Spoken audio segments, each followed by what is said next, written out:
Okay, Darlene and I are very used to doing this podcast. Over Zoom. Over Zoom. So she can kick me when it's my turn to talk. Okay. We worked too long. We worked together so long. Okay, so can we lift each other up? Certainly. Okay. And I'll get serious now. Thank you. So I want to introduce my colleague, my mentor, my teacher, and my friend, Kudeiyatóon.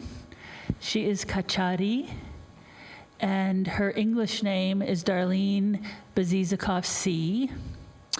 I have known Darlene for 31 years.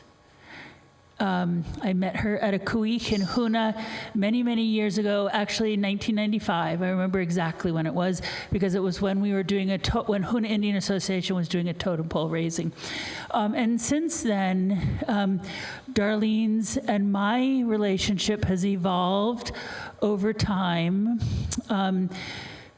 In many ways. First off, as we've grown as friends, but from living in the same community for many years in Huna, we have been colleagues for the last 12 years, about. So 10 years, okay.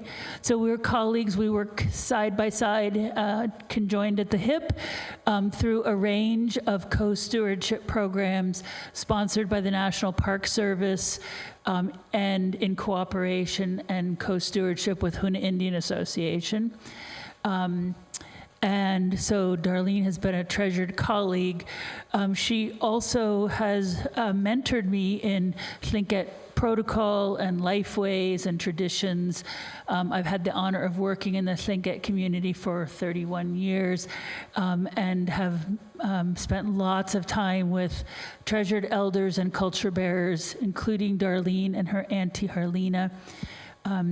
And she also has been teaching me Raven's Tail weaving. So she has a lot of patience and was just helping me across the way earlier today with cedar bark weaving. And that I shared with somebody that Darlene always says, when you make a mistake, she'll say, it's up to you. You can leave it or take it out, but you'll be happier if you take it out. So I have been really honored to get to know Darlene over the years, and I think our friendship and our relationship is very much a symbolic of the relationship that you're going to see in the film that we'll be showing you. So thanks, Kudeiyatóon. Gilchish, Mary Beth Moss, and Jade Nakatnewu, if I say your Tlingit name wrong. I know you have a couple. Dakáa. And it's one of her Tlingit names. And she was adopted by the Chukanadi in Huna, and also in Cake, right? And I don't know that name in Cake. It's Yakdushi. All right, Kilchish. And as Mary Beth says, we've been working together for a very long time, and I've learned so much from you. She has worked at the National Park Service with many hats, but also she was interim director for the Huna Indian Association, tribal administrator for the Huna Indian Association, also known as HIA, which was a tough job, and it was really a tough time for HIA at that time. So she pulled up her sleeves and dug right in, and because she cared for the community and she cared for the people of Huna, she did the tough things. And it's hard when a tribe is in trouble. I won't go into that, but they're serious things, and she helped get us back going there, and through patience. And she, for her schooling, she was a cultural anthropologist, right? She's got that background. And so, yes, she definitely has the heart for the people, but she had that training. And so also knowing how and what to gather and record from our elders. And not only did she do that part of her job, like work with the National Park Service or even with the tribe, but even on her own time, and so gathering precious recordings from our living treasures when they were living, priceless. And so I'm getting a little sidetracked here, but anyway, so important to the Huna Tlingit, and we have recordings that we need transcribed now, and it's harder to find people, but we have that. And I'm going to step back a little bit here with this film here. When she did start working with the National Park Service years ago, and she was in meetings there at the National Park Service, and they would be having discussions about Huna Tlingit homeland in Glacier Bay. And what about the Huna Tlingit?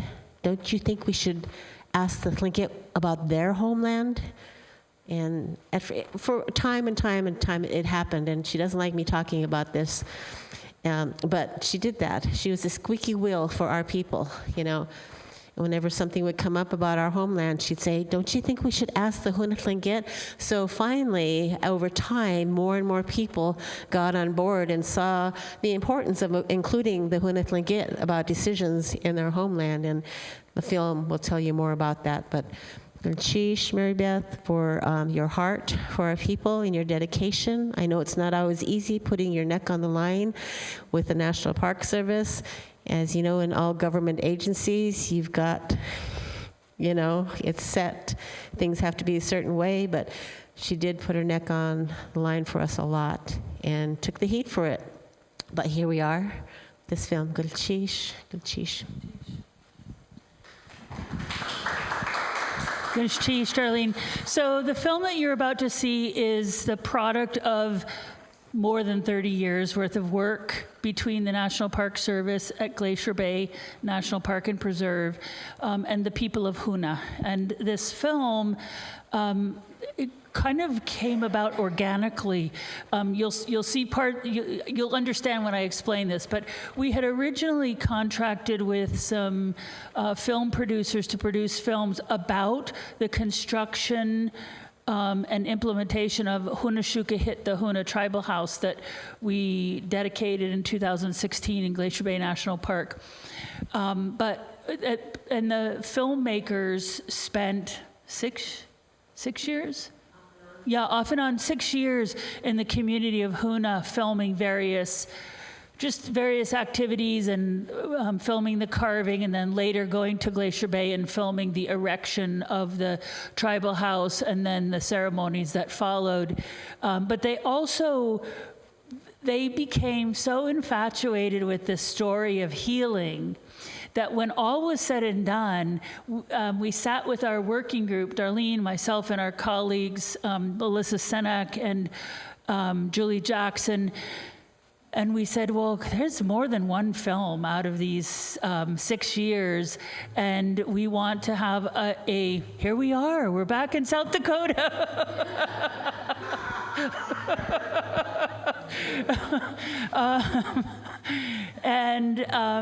So we crafted a series of films. And so the one that you're going to see tonight is called Healing Across the Waters, and it tells this long story, tells a story of this long journey between Glacier Bay National Park and Preserve and the people of Huna, and how we healed relationships over this time period. So it shows, talks about a millennial long journey, but for those of you who look carefully, you'll see Darlene and I in our younger days. You'll see me 30 years ago and 50 pounds lighter,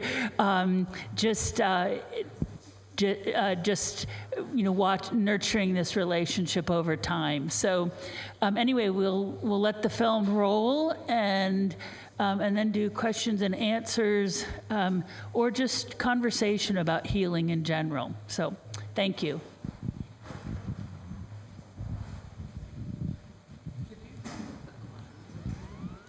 I'm sorry. So, Lakota is asking about the clans of Huna. Is it okay if I share? They speak about it here, but they're... Yeah. Chukanadi, Kagwantan, Wushkitan, and Dukdaintan are the 4 primary clans. So many others married into the community.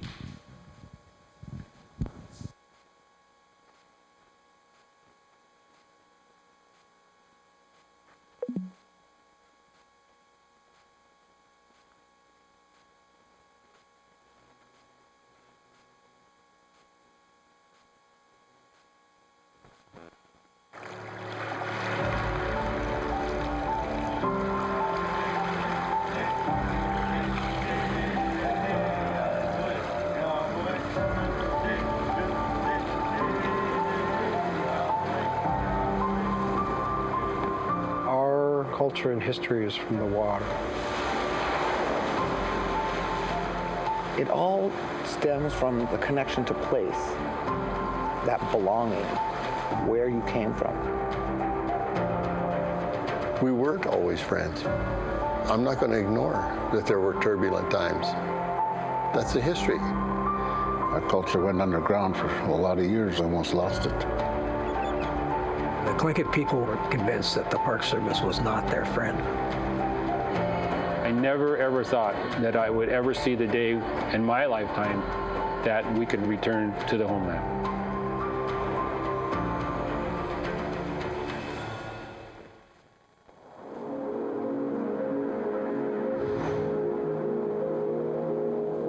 Long before Glacier Bay was a national park, or even a bay, it was home to 4 Tlingit clans, who depended on a close relationship with the land and water for their survival.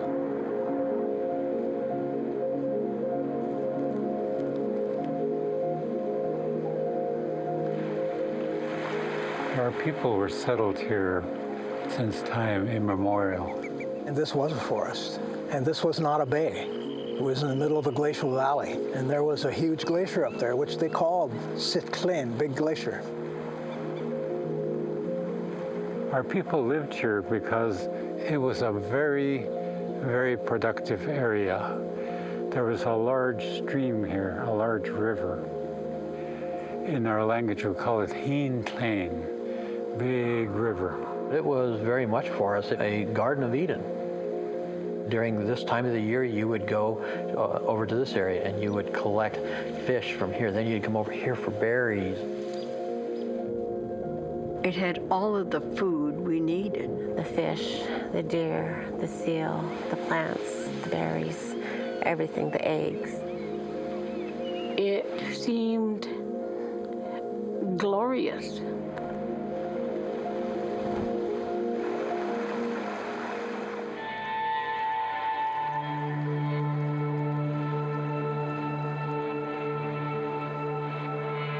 Nothing probably in the world, but certainly nothing in the world of Glacier Bay should be thought of as a still shot.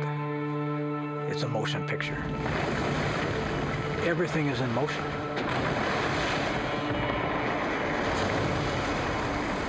That is probably the main thing that attracted me as a scientist. You walk down the beach and there's something wrong with the picture. There shouldn't be stumps in the beach. The story of Glacier Bay is the story of that glacier activating itself and coming down and killing these trees. The glacier began to destabilize and began to move forward in the early 1750s.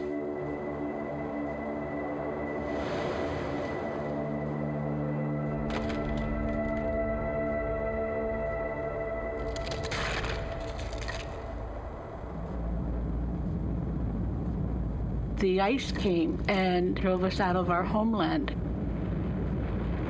That glacier came down as fast as a running dog, they say. All of the songs that we sing, even to this day, speak of the devastation when they were having to leave their homeland.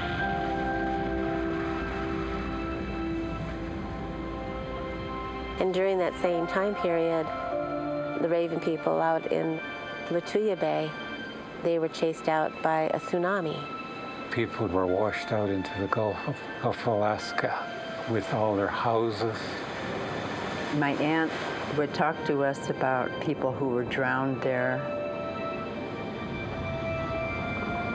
Our people went through a lot of grief. You have this time of hardship, having to relocate to find other food sources. There was little fresh water available. It was a time of near starvation.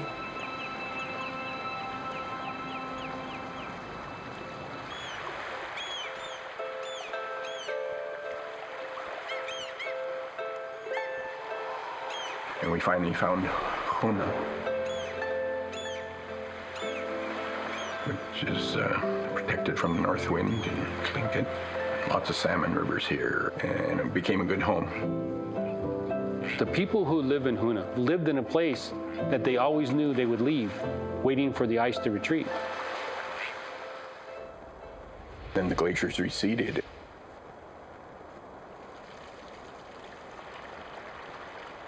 We started going back in there and harvesting our foods that we had. That was our homeland. As soon as that ice started to recede, our people started going back. Established a new village in Bartlett Cove area. So that's where you have our new houses and fish drying racks. Even though it wasn't their main winter village, they started moving right back into Glacier Bay. Then along the way, we arrived, basically. We outsiders, first the Russians, then the Americans.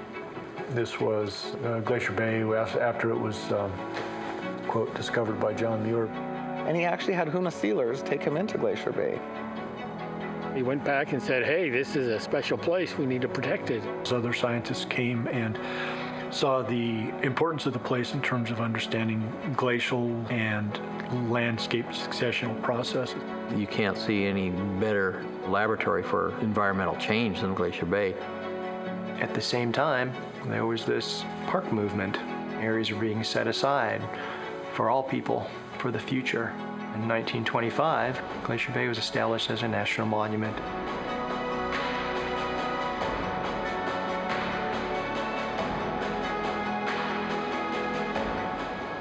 We asked the elders, tell us about what happened when it became a national monument. They were told they get to do their hunting and their fishing there and do their seasonal gathering of food there, that they can carry on traditional activities in the monument. Glacier Bay National Monument was created without regard to their history or ownership, and so that was the first phase of alienation. Over the years, with contact with Western civilization, there was acculturation programs going on. The churches, the schools. When the missionaries came, they said, burn your totem poles, they're pagan gods. We weren't allowed to speak our language. Got punished for speaking our language. Our culture went underground for a lot of years. Also, the 1944 fire burnt Hoona down, and we lost 80–90% of the town. A lot of the houses had the tribal clan symbols on the outside.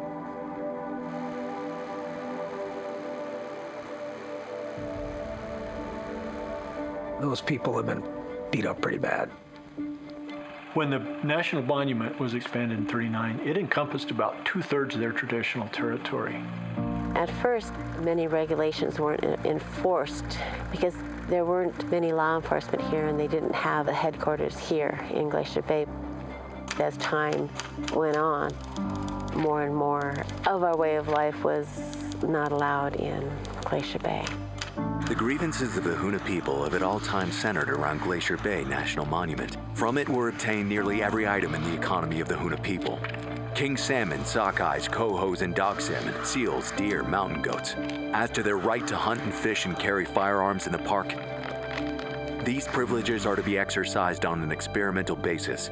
Our file does not indicate this information was ever transmitted to the people of Hoona.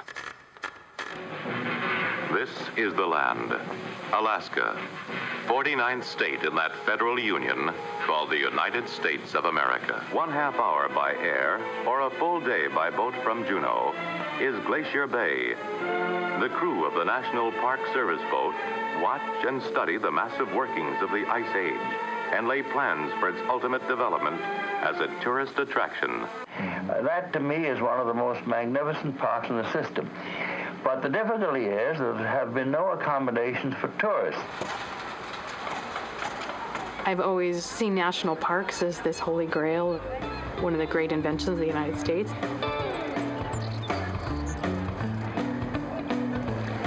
Park staff were excited by the mission of the National Park Service, in many cases very unaware of other cultures and their traditions. These were folks who had their own great sense of ownership for the park.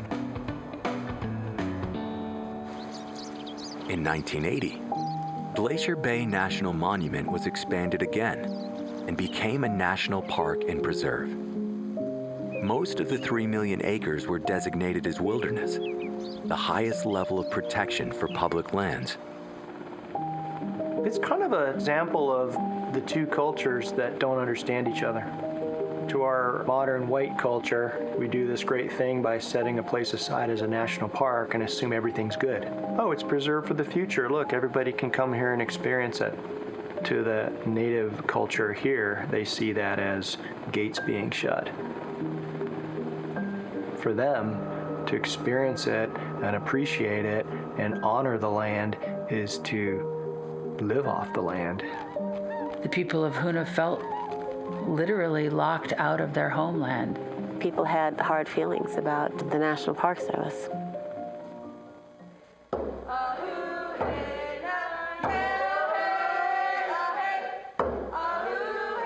It wasn't just the Park Service. It's that Western set of governments and rules and laws that disconnected people in real ways from homeland and in psychological ways. It felt like I was chased out of Glacier Bay, and so was my grandpa. So there's a lot of anger, there's a lot of resentment. They could still come here. They could still come to Glacier Bay, sure. But that important connection of using the resources of the land, that had been broken. And that led to years and years of just bad communication, non-communication, difficulties, and I think there were misassumptions on both sides. The National Park Service is a culture unto itself. The people 50 or 60 years ago were no more malicious than we are today. None of the powerful people, none of the superintendents, let's say, had a clue how to overcome the Tlinkits' pain and disenfranchisement, and at the same time protect park values. We were trying to find a way to get recognition from the federal government, from the Park Service. And the idea came up that why don't we return to the homeland? We can take all our regalia, we can take our totems, and we can perform ceremonies in the park, the homeland. We wanted it acknowledged that that is the ancestral homeland of the Hoonah Tlingit people.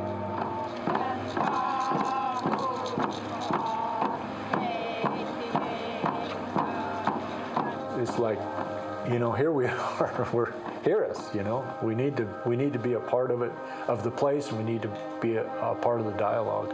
So the tension was getting pretty high in Hoonah. You know, unbeknownst to the Hoonah people, they could come and pick berries, but the hunting part was a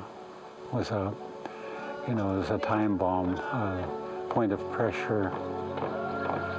And then in 1992, a halibut fishing boat was up there fishing. One of the deckhands took the liberty of shooting a seal But he saw that as a Hoona Tlingit, he had the right to take a seal, and it was intended for a potlatch that fall. Seal was on the deck. Park Service rangers came aboard to check their fishing permit and saw the seal and said, "What's this all about?" They confiscated the seal. There then developed a very contentious issue over the rights and privileges of Hoona Tlinkits in Glacier Bay. The whole thing blew up. In essence, the tribe was dissatisfied.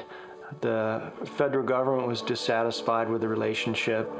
In the early 1990s, the park hired staff with cultural expertise and a commitment to building tribal relationships. At the same time, the federally recognized tribe reopened its doors, making it possible for a relationship to grow between the two governments. We often say the federal government never listens to us, but driven by some individual people within the park system. And the park reached across icy straits to us and said, let's try to work together. Okay, look at this. Hoona Indian Association, in 1995, the Hoona Indian Association and the National Park Service entered into a memorandum of understanding which recognized the government-to-government relationship between the tribe and the National Park Service. In that memorandum of understanding, it established a communication link and process.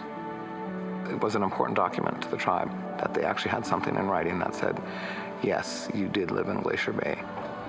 We had a totem pole raising to commemorate signing that understanding that we would work on those things that we had in common and that we would move forward.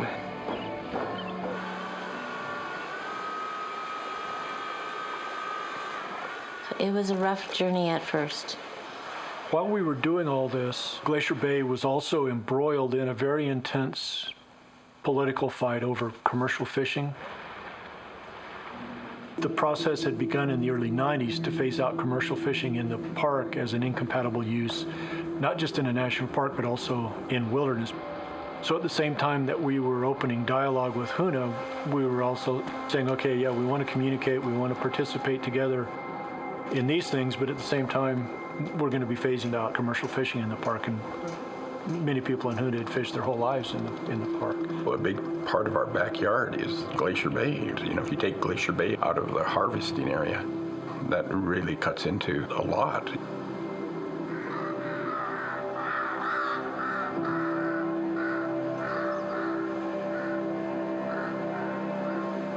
There were so many hurts over here, so much loss, and so much taken away. Back in those days, it was very controversial. It was not unusual for people to storm out of the meetings. It's very easy as a government official to go to a meeting and hear tribal folks talk about hurt that happened, and you respond back, well, that wasn't me, or that was that agency. It was, I'm Park Service, that was Forest Service, or that was the military. After many of those types of meetings, people finally realized that there were certain things that we could agree on to work on, and there were other things that we would never agree on.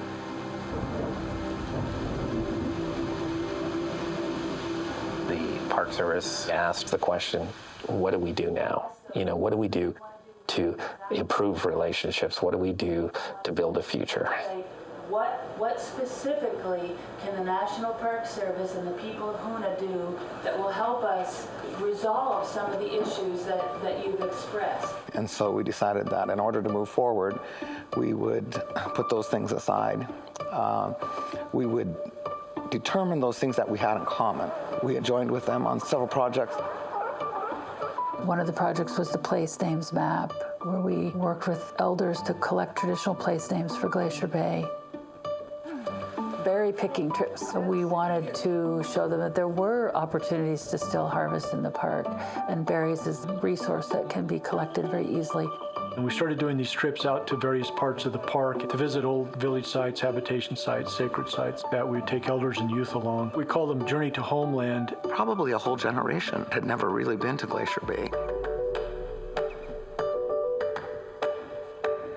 On several of the trips with our elders, they would shed tears These coordinated trips sponsored by the park helped bring a lot of people closer together and helped the park understand what homeland truly did mean. The smaller projects built to bigger projects. There was a pivotal meeting in 1997 with park staff and Huna elders. So they had a list of requests, and number one was being able to harvest gull eggs in Glacier Bay. We fashioned an ethnography to collect information from people in Huna about their traditional use. So that project was really a prototype. If we're going to ask for traditional knowledge, we need to show people that we're going to honor that knowledge and use it in some way to adapt our management of the park.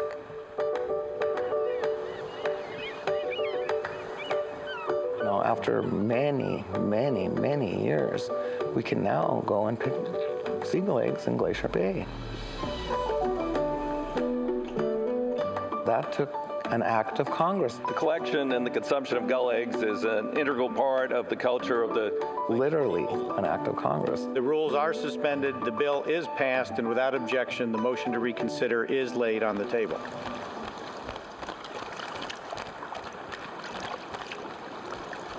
How does this bird hold on to the fish, though?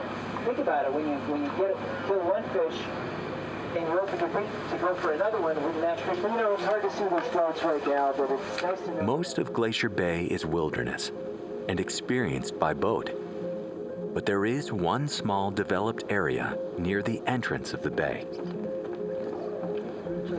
Probably around 1995, the park was in the process of developing a concept plan for the Bartlett Cove developed area. The Huna Tlinkits, they were invited to directly participate. I remember from the very beginning, what we heard was that visitors to Bartlett Cove were walking on trails that had been walked on by hundreds of indigenous people before, but nobody knew that. And so they asked us to consider some sort of project that would honor the Tlingit tie to homeland. We want something that belongs to us, to our culture, that recognizes our presence in Glacier Bay and reaffirms that that is our ancestral homeland. The idea came up of building a clan house. And that was the wishes of the elders, is to have a presence, physical presence back in Glacier Bay. They wanted a place that our traditions, our stories, our way of life would be continued to be shared. It's our homeland. It's not just a tourist spot.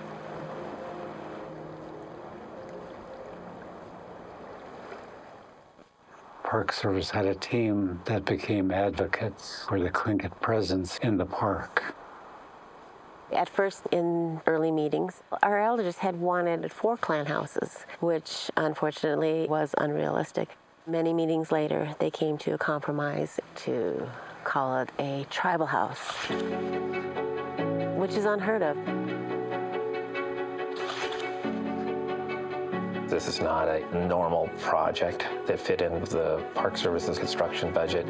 And so we started scrambling to try to find some way to fund it. And that went along for years. Year after year, it would kind of reach up there. It was getting close to the line of funding, but never quite reached it. It didn't seem like it was going to happen because there were many obstacles.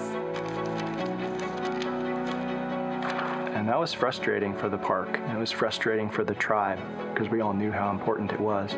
Over a period of 15 years, a lot of progress was made. And I remember some of our elders saying, we are only taking baby steps, but at least we're moving forward. And so the park decided that we were going to make it happen with our existing budget, which was no small feat. Every division and every program within the park maintenance, resource projects, inter-programs, they all had to change the way they were doing business and do without some things in order to try to pay for that project. A lot of sacrifices were made.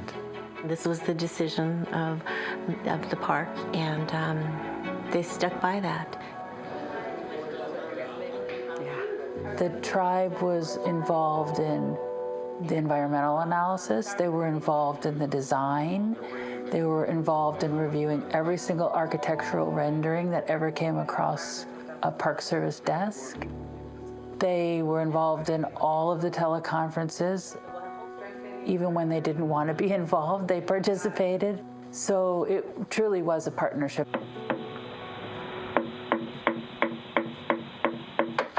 We didn't want to bring in carvers from some other place. We wanted people that were there in the community. Honestly, I think at the very beginning, I was very concerned that it was a huge, huge undertaking.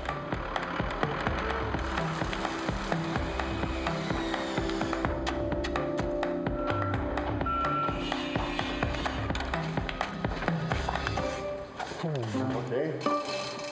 Left to right. That's really nice. Yes, indeed, for you as well.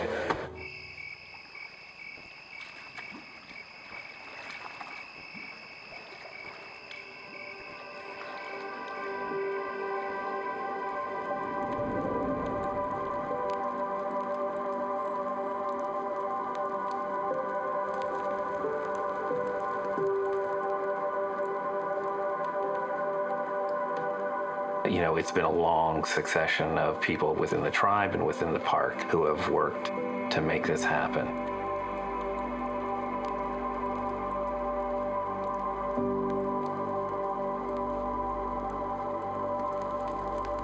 Machine, which means pulling together, you know, like working together, making things happen.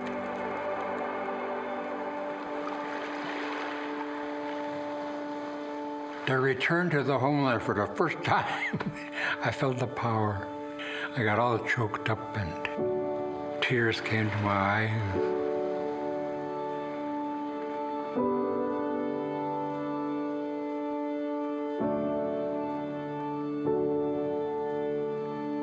There's no comparison to being in Glacier Bay.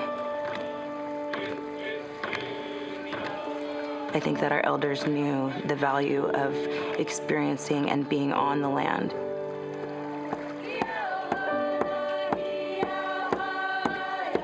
When we dedicated the tribal house, we named the ancestors into it. When we do this, we give it a spirit. Life had been breathed into the house.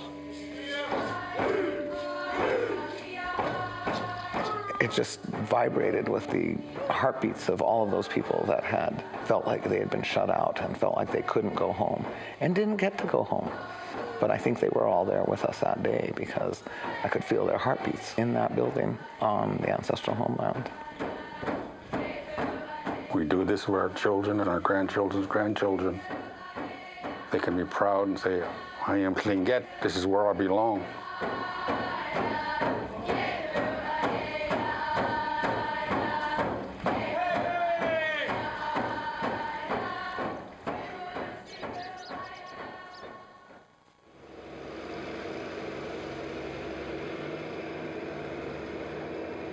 This is a totem pole log.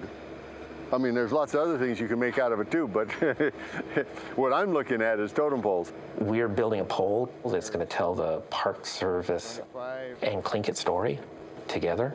Let's get out those hard facts. Let's get out that real story. I'm working with community and elders, and I'm going to work with park personnel on elements and issues that they want represented on the pole. And hopefully I can come together with something that tells our history.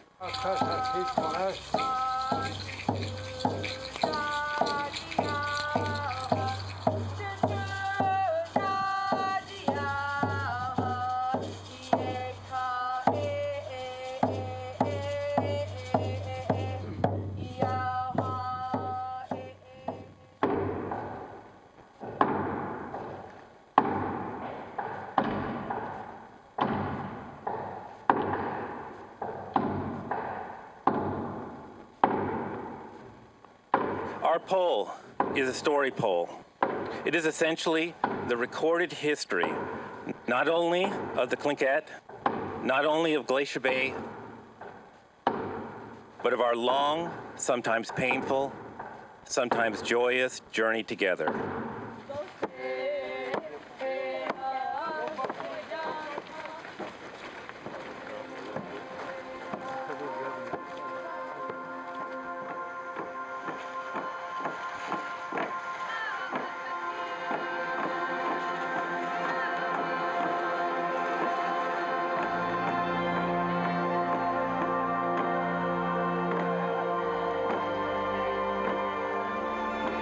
You start at the bottom and you go up. And that's the history as you go up to the top.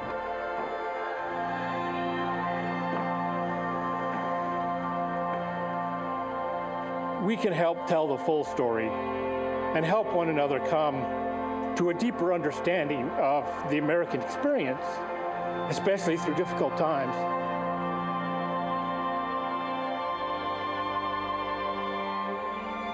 It stands as a testament to the blood, sweat, and tears that many of us have put in on both sides of the water to heal. It's our story. It's our collaborative story. The healing pole doesn't represent a completion of healing. It's about a process.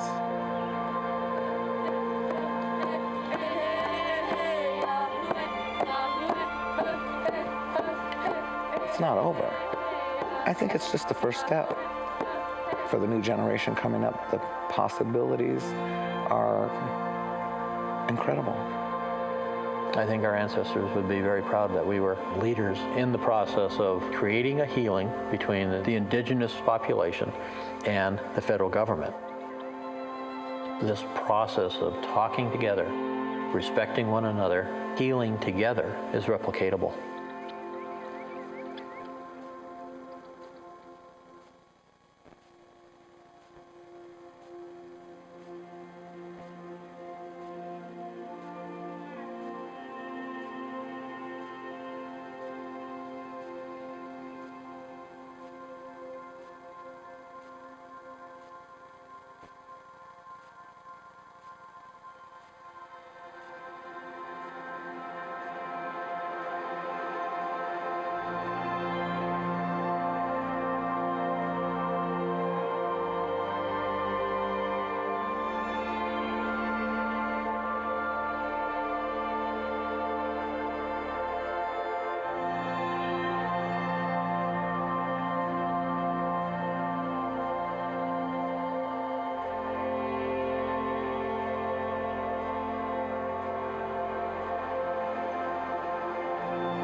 Year after year, several years, and they built relationships with the people. You know how hard it is to be interviewed, right? Anyway, it was great, and over time. But one of the last things that didn't get shown here was the logos for the National Park Service, the Hoona Indian Association, and then right in the middle is a logo pin, a pin for the tribal house. And we have one for each one of you that come here on a Friday night with sunshine out there. But it at the end, go ahead, Mary Beth. At the end, on top of the healing pole, Yana Nech Kutia, there's a hand with a tribal hat, a ranger hat, holding the tribal house up, Hoona Shukihit, and then on the other side, a tribal hat holding up the other side of the tribal house, Hoona Shukihit. And so that's more collaboration. That's probably the biggest collaborative effort for both entities with Hoona Shukihit. And several of you have been there.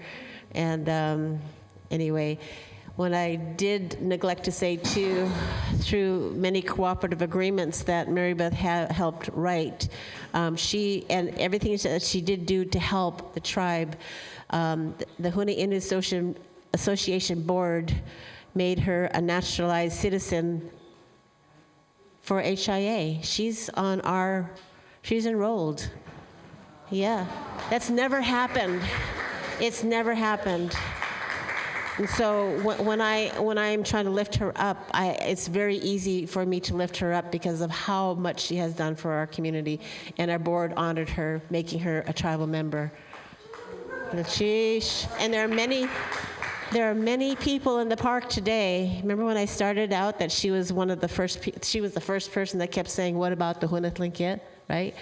But overall, these past 30 years, there are many people that are supportive of our way of life in the park and the Journey to Homeland trips. So many people, they're trying to get there. You know, they're trying to let me work with them. Let me work, you know, because they're on board now. And she paved the way. And so there's many people now, obviously, that are working and willing to work with the Huna Tlingit. And thank you so much. And Mary Beth has a few things to say about the healing. Okay. Ganesh Chish. Darlene, I wanted to point out a couple of things that we didn't mention before. In the process of making this film and the other films, we really wanted to make sure that there were many voices represented. And so we hope you had that sense that the people speaking represented a broad swath of people in the community of Huna, as well as in the National Park Service. This was a collaborative story. This is a story that belongs to a lot of people. You heard Linda speaking. You heard, sure. Satu, can you stand? You were in the film.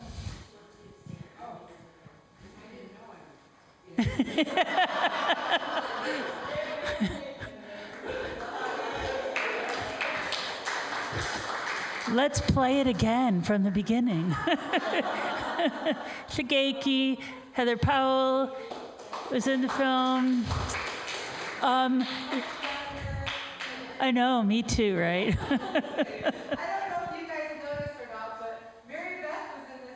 Several times through many different decades.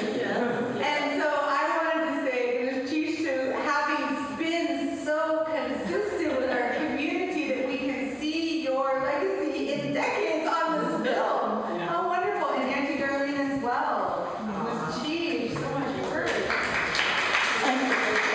I wanted to point out too, Duffy's husband, Frank Wright, who has been the long-term president of Huna Indian Association, was in the film and other films that we've produced as well. So, I'm still standing because I'd like to make a comment. I saw this film last September when we went on a Huna Homelands tour to go visit these places, Glacier Bay and Excursion Inlet, and Darlene showed us this film. And I said, Darlene, we have to have this at sharing our knowledge. This is life-changing material for tribes. People need to know it. I am very disappointed our program committee placed it tonight with such a smaller audience. But overall, it's been a wonderful conference, and oh shoot, now I'm on record first. But we all saw it. We can all spread the word. This kind of collaboration is possible for tribes all over the country. Park Service doesn't have to be the enemy. Yeah, well.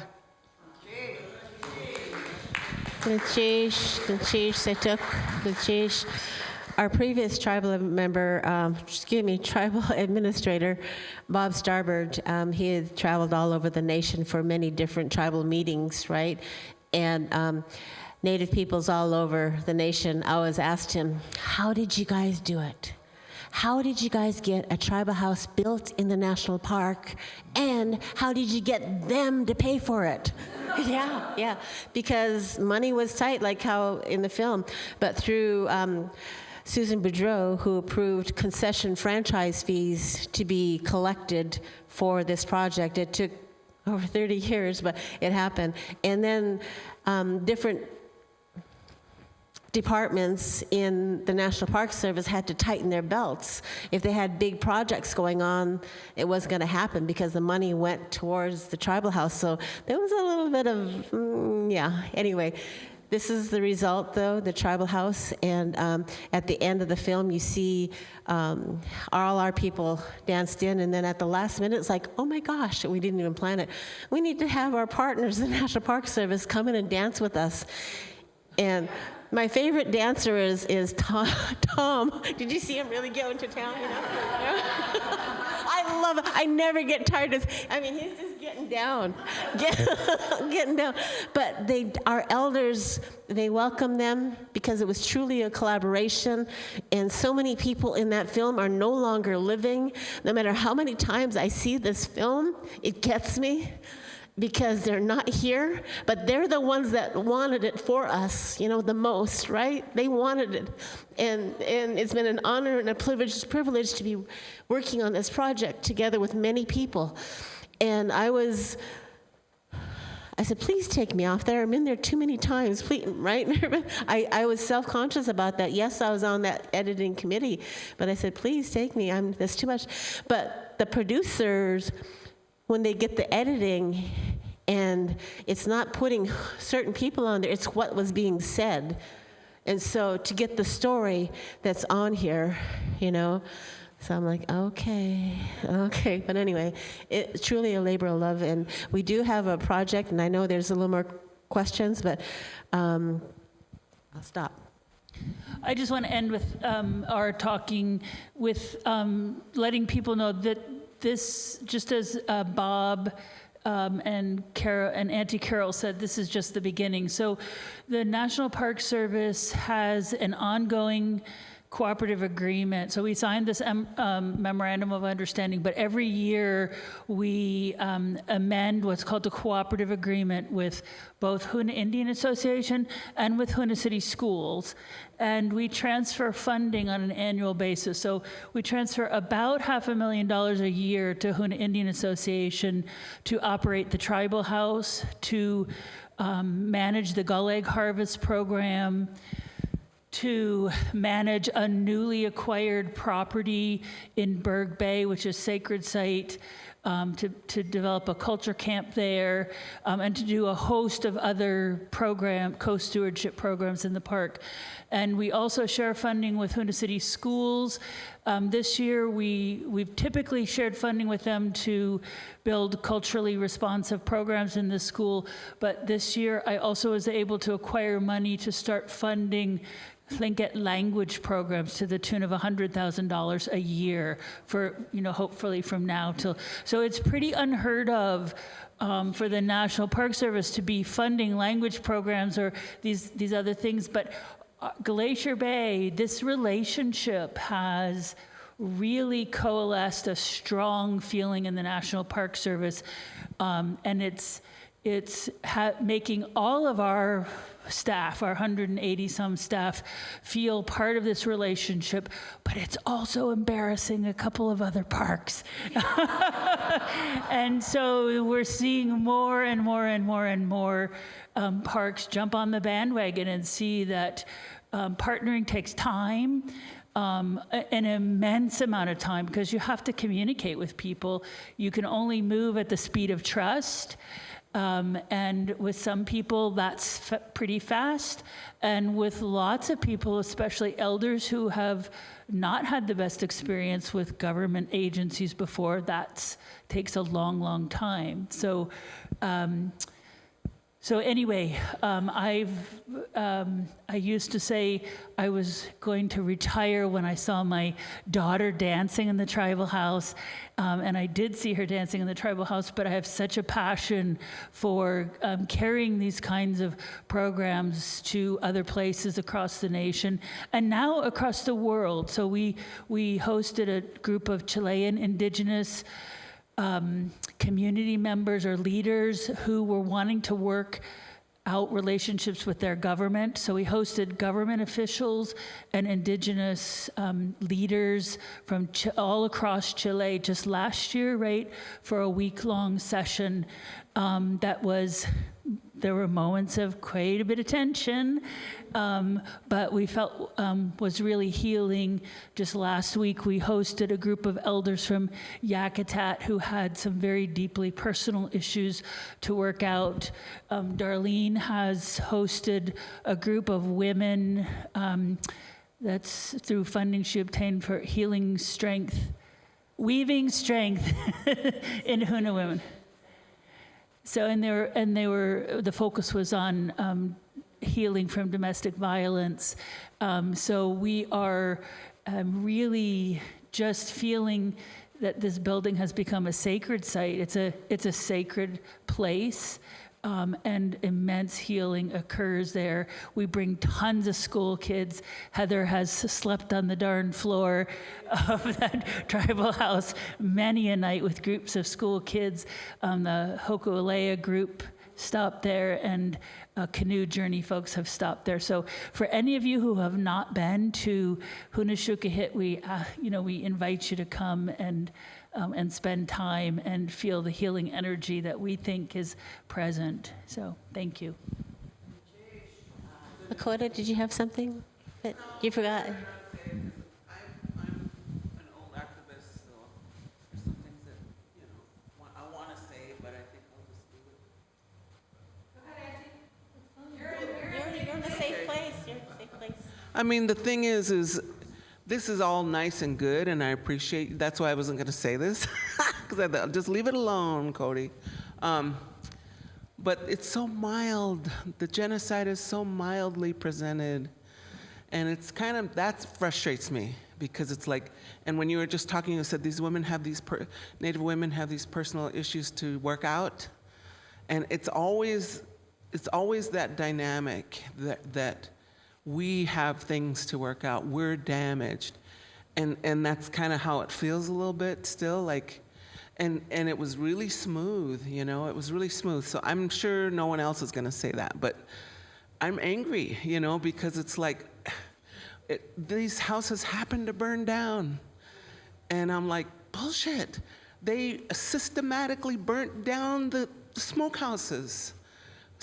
It was a government issued thing to do to our people, I mean, so we know that, right, Heather? We know that happened. We know that happened.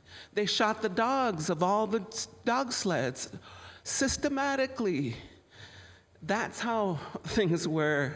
And it just looks so nice, and so a little bit of me is angry for those ancestors who went through that humiliation and starved and watched their babies starve, and then now it's all nice. And I'm glad I lived to see that, because when we were kids, it wasn't like this. We didn't have amazing allies who stood by us decade after decade. They leave.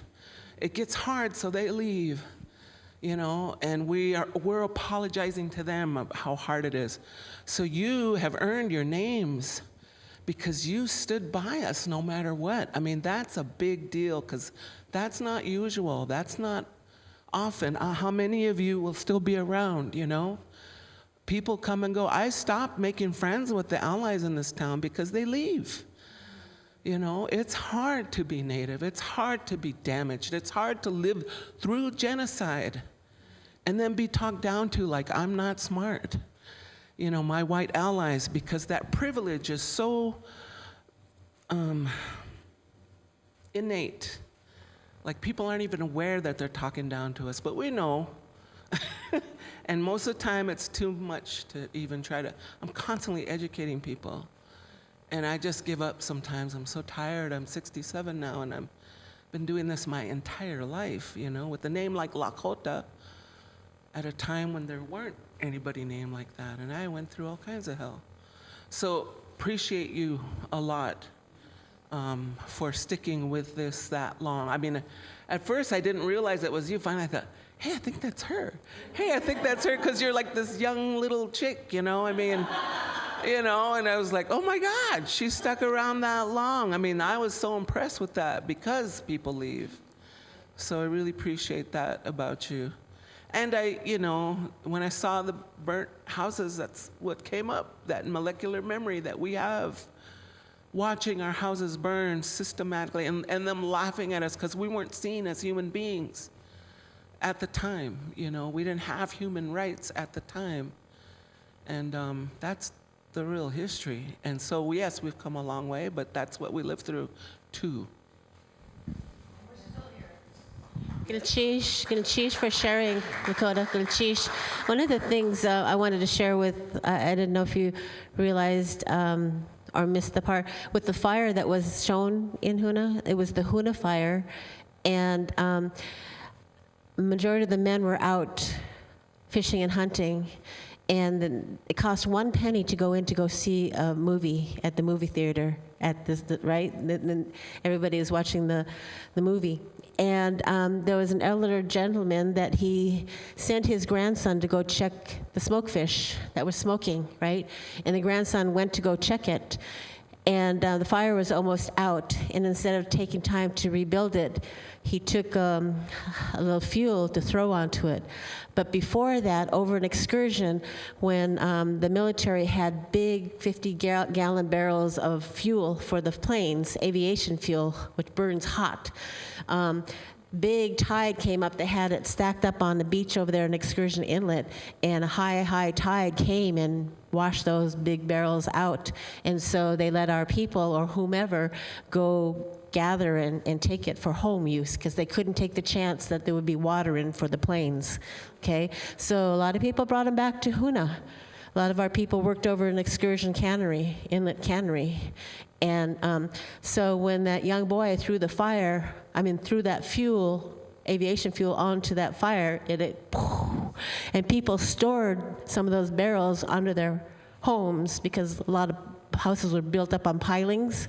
So this wasn't a fire started by, this was a fire started by a young boy that threw the fuel onto that, and all those big aviation fuel barrels that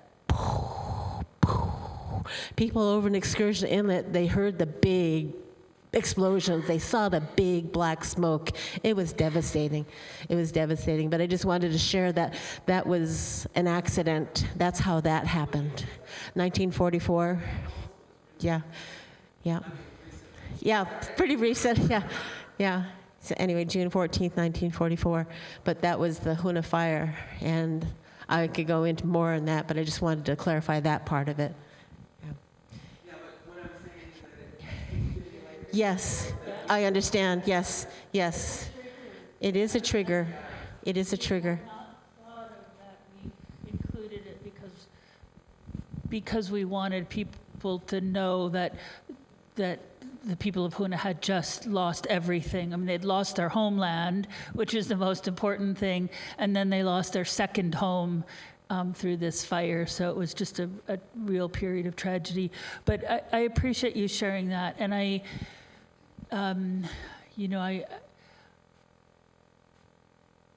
can only say that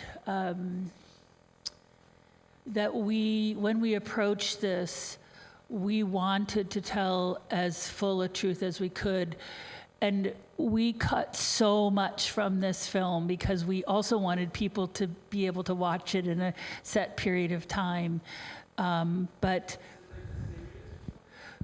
yeah, we have additional films, right?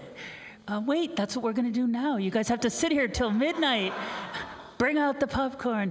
But I hear what you're saying, and I think, honestly, I work for an agency who is just now struggling with acknowledgement, right? Of acknowledgement. When I started working in 1993, I was told, that's not a homeland. What are you talking about? This isn't a homeland. The glacier came down and erased everything. You're like a lunatic woman. And so I think we...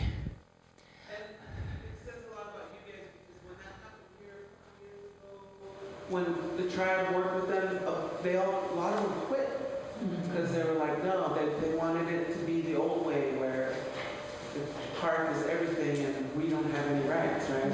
And it was a disaster. I mean, it was really turned out to be a disaster. It's not that way anymore. So the fact that you stuck with it, and when you were saying at the beginning in the introduction, what a mess it is. It's a mess. I don't get into politics because of how ugly it gets and stuff and how hard it is to just stick with it. So the fact that you both I was going to ask you how long you've been doing this too, because when I remember when you were young and you were on tour and you came to San Francisco, we were young and cute, Yeah, once upon a time. I've known her longer than you. I have to say this real quick. I'm sorry, this is a personal story. I was 13 and she was 16, and she told me, I don't know if you remember this. You just wait till you get older. Time's gonna go real fast. It's gonna go fast. So you told me that, and it's true.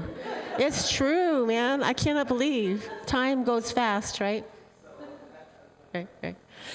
But Dakáa, I don't know if everybody saw Dakáa on the end, the 90-year-old gentleman at the end. This film was dedicated to him. He's Kudeiyatóon, 90 years old. And to be 90, and you know what he went through. You know what he saw. You know what he felt, right? But he put that aside, and he still reached across the troubled waters. So here's a 90-year-old man who just respect. We always say respect, respect, respect. Unreal. I can't imagine living in his time and still being able to do what he did. You know, he did so much. Yeah. Yeah, so that's why the park and HIA decided to dedicate this film to him on that. And Yana Nekkotia, I keep saying continued healing totem pole, but that's not what it is. One of the, on the totem pole, you didn't see that, but there is a faceless, soulless being with all these hands all around it. And Ken Grant, our elder, he said that that's what the federal government was like, a faceless, soulless being, always taking. And it's on the healing totem pole, right midway, part of our shared history, with the chain showing us being barred out of homeland. So that tells a lot of the history, but then also working up together, holding up Hunashukahit. We know everything's not fixed, but we've sure come a long ways from where we've been before, a long ways, and hopefully go on. We did have a project, but I don't think we have time. We were going to do zipper pulls or earrings. Remember the earrings you made, Linda? Yeah, but perhaps there'd be time to set up somewhere tomorrow. I know it's late tonight. We have the materials out in the hall if anybody wanted. It takes 10 minutes to make one, you know, but for those who would like to stay, and because this was healing, healing across the waters, if there was somebody that you are at odds with, or maybe not at odds with, just somebody you want to gift, be kind to, you know, everybody likes to get a gift, right? So you don't even have to be at odds with them, but you can make something and give it to them. You know, so that's what we had these projects for. And at the bottom of the Chilkat tunic, you know how they bring the warp together and they put some wood in there and they wrap the ends of Chilkat tunics. And that's what this is after. So you can make zipper pulls or you can make earrings, and you don't have to always put the wood. I have some wood there, but for those of you that would like to tonight, let's go for it. Otherwise, maybe there might be some time tomorrow. I'm not sure when or how, but. Are there other questions or comments? Anybody else have anything they?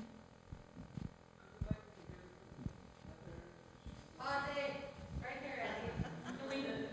That's a better question. Can we left? Oh, I'll just come stand by my aunties. How's that? You can, I'll just come stand by you guys. It feels weird way back there. I was just going to say that I was very lucky because I did get to spend years in the national park, and there were clan conferences, you know, years ago, where Nora Dowenhauer's crying, David Katzik, everybody in the park, some Park Service people were in the panel, and I was like, that must have been rough to have all that focus, like how bad this was. They took Nora's father's guns. You know, I spent a lot of time trying to get them back. You know, they took him off the boat when he got caught seal hunting, and Greg Brown from seal hunting there. And I do have to, and Mary Beth worked there then, and I have to admire, it's like walking into the fire to be in front of people that, you know, the people in the audience, you know, just sending out that kind of a vibration and anger. You know, you don't ever want to get Nora or David Katzik mad at you.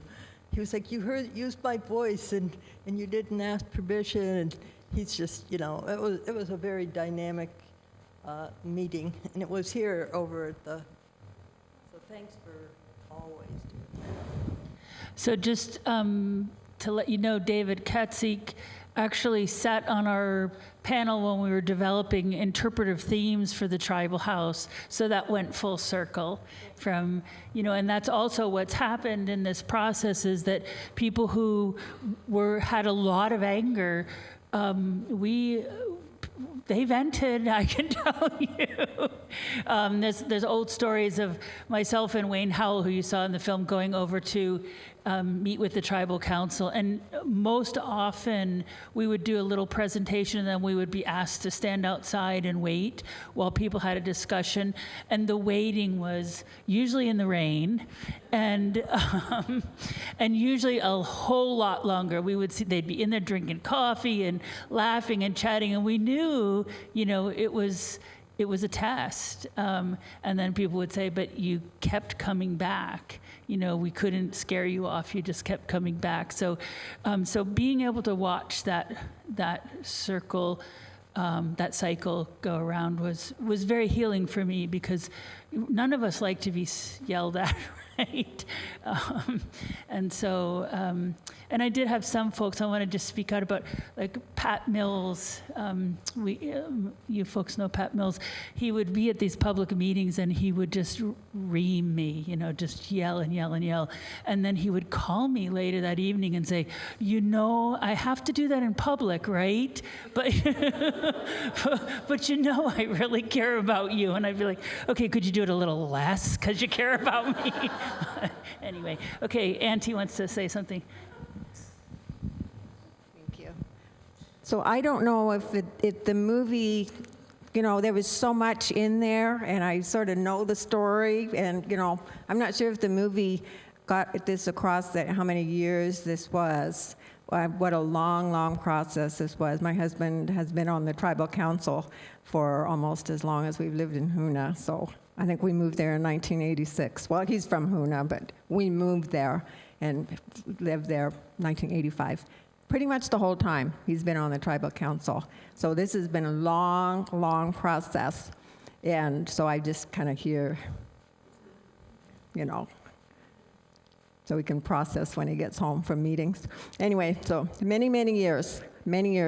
But the really cool thing was this building, the men that did the carving, Owen and Gordon and Herb mainly, right?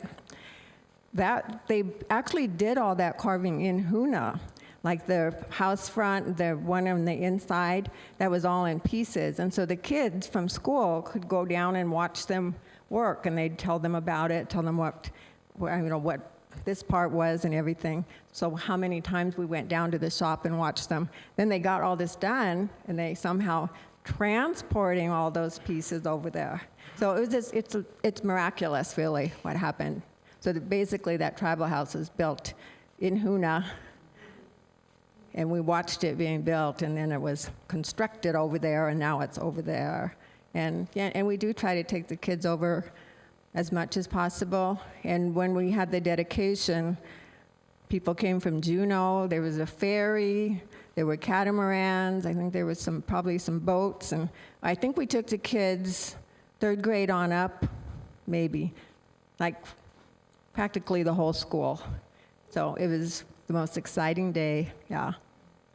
So I just wanted to add that because I'm not sure what all the movie shows. It's a big story, yeah. So, goodness, sheesh. We do at least annual events now, big annual events too.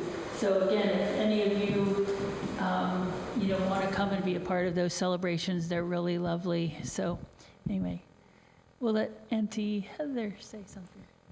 What were you thinking, Auntie? You're a part of it, obviously. I am, and I'm the new kid on the block, which is pretty wonderful.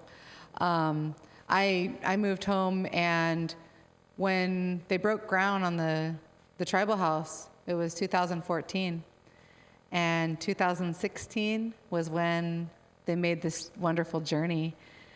But it wasn't the first journey to homeland. And that's the wonderful piece about it, is that this tribal house is a place now that exists and is tangible. But the journey has been for so long, for so many decades, that our grandparents were working alongside these aunties right here. And Mary Beth always tries to not talk about herself. But you've seen the amount of time that she was involved in this, and the amount of struggle that she's seen us go through is a pretty amazing thing to speak volumes of the tears for the amount of people that we've lost. I mean, for those of us that are Chukanady, we lost all of our grandparents in like 9 months. Not just one, but all of them, you know? And so that feeling of grief, it's heavy. The feeling of losing your land is heavy. The feeling of not having access the way that you had hoped that you could have it is heavy. But seeing children have the opportunity to only have ever known that they had access is a pretty wonderful thing. The access might look different than it did to our grandparents that lived in Glacier Bay, but having access is important. Having connection is important. And I know this to be true of all 4 of us, and Auntie Duffy too, that our hope is every day what we're doing, we're working ourselves out of a job, that what we're doing is so well taken, loved, connected, and understood that the person coming behind us will walk in and breathe life into what we've been doing. And so that's the hope and that's the dream, is that someday that the folks now that are living in Glacier Bay, in Gustavus, they call it, but we call it home, that those people will be just as connected to this place because they are from there. They are connected. And so them being able to go through every year and strengthen that. We do lots of journeys that don't necessarily start with the tribal house. And we do lots of journeys that sometimes end at the tribal house. And sometimes we do journeys we don't even go to the tribal house. We go throughout Glacier Bay and learn about the things that are there that are resources to us. But one of the things that I think that has probably been the most impactful thing that I've seen is that when you see our children come to that dock in Qathini, you see them come off and they don't ask permission. They just grab their drums and go home. And when you see somebody that knows where they're supposed to be, because it actually exists inside of them, not because there's a map or an interpreter, they are the map, they are the interpreter. And I think that's because of, for very many, many years, Auntie Duffy in the school district has talked to them about how they're connected.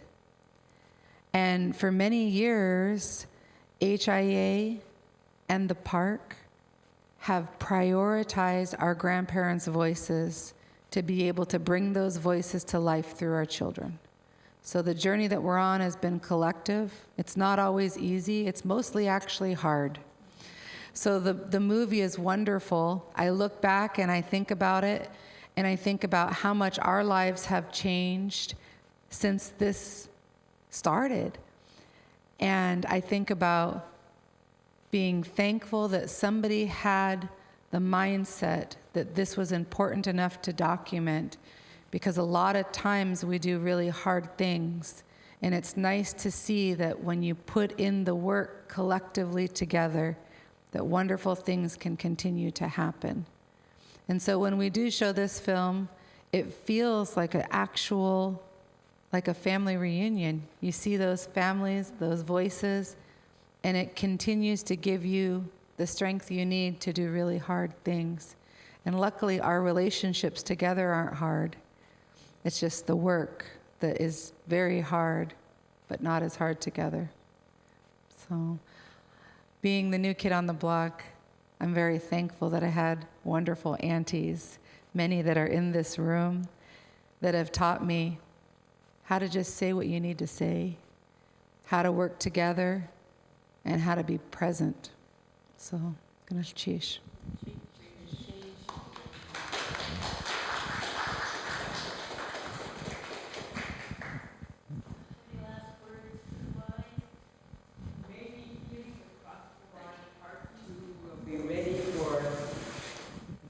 Maybe Healing Across the Water Part 2 will be ready for SOK 2026. already planning the program for you. We do have another feature film that we are going to be putting on, probably online pretty soon, so look for that. It's called Sanctuary for the Future, and it's actually the story of the tribal house being built from the perspective of the three carvers. And then there's another, it will be on the Glacier Bay website, and when HIA finishes their webpage, we'll link to that. And we also have things linked to the school as well. But I also wanted to point out we have a film also about Auntie Duffy and Auntie Heather's language programs in the school, so that is already online. If you go to the Glacier Bay website, you can see that little film. There's another little film about the canoe paddles that were constructed, or the canoes that were built for the journey to homeland, and then the paddles that were also made by the pullers, and then a series of little food vignettes, just little foods. There's one of Owen harvesting gumboots, and Jay harvesting deer, Julie and Denise with crab, and Paul Tibdall smoking fish. So and we've still got tons of footage left that we're gonna keep on working on. So thank you, everybody.